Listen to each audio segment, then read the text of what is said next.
Anim na bagay na kailangan mo i-check bago ka bumili ng property na naka-tax declaration lang. Number 1, wala bang utang yung property? Guys, ang utang na sinasabi ko ay real property tax. Utang natin sa gobyerno. Kasi guys, kapag mahabang panahon na hindi nagbabayad ng real property tax, baka yung property na binibili mo ay nasa auction sale na. Narimata na pala ng gobyerno natin. Ang pinakamabisang paraan para ma-check yan ay humingi ka ng tax clearance or yung updated na OR na pinagbayaran nila ng amilyar. Number 2 na kailangan mo i-check, ito ba ay alienable and disposable? Hindi mo kasi mapapatituluhan ang property na ito guys kapag ito ay protected land. Halimbawa, watershed or forest. Kaya kailangan malaman mo yung classification ng property. Makukuha mo ang alienable and disposable certificate sa DENR. Number 3 na kailangan mong i-check, gaano nakatagal yung seller na nakatira dun sa property. Guys, take note, nakatira as owner. Baka kasi pinibenta niya yung property, claiming na siya yung may-ari doon, samantalang tenant lang pala siya doon. Kaya kailangan owner siya doon talaga. At least 10 years. Ika-4 na kailangan mo i-check, yung seller ba talaga ang may-ari ng property na yun? So ang gagawin mo, kailangan mong pumunta ron mismo sa lugar nila nang hindi siya kasama.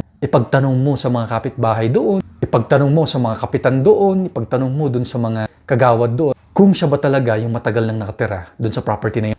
Ika-5, kailangan mo i-check yung tax declaration mismo. Saan ka pupunta? Sa assessor's office. Pwede kang kumuha doon guys ng tinatawag nilang certified true copy of tax declaration. Makikita mo doon yung updated na tax declaration. Yung mga annotation niya, kung may levy ba, kung may lien ba, nilalagay din po nila yan sa tax declaration. At kung magtutugma doon sa pinakita niyang dokumento sa. At ang panghuling kailangan mo i-check, ito ba ay residential free patent or ito ba ay agricultural free patent? Natural, kapag titirhan mo yan as residential, dapat residential free patent. Para hindi ka na magkaroon ng problema balang araw sa pagpapakonvert ng land use nito. Guys, sa susunod ko pong video, papakita ko po sa inyo yung mga kailangan yung bayaran kapag magta-transfer po kayo ng tax declaration from one person to another. Iba po yung pagpapatitulo ha. Kaya wag niyo po kakalimutan mag-follow. Again guys, this is Roman Jonyoso, the CEO and President of Reals Corporation.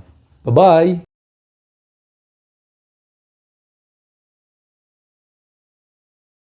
Guys, para mapanood nyo ang kompletong video na ito, i-click nyo lang po yung link na ipoprovide namin sa comment at huwag nyo na rin kalimutan mag-subscribe doon.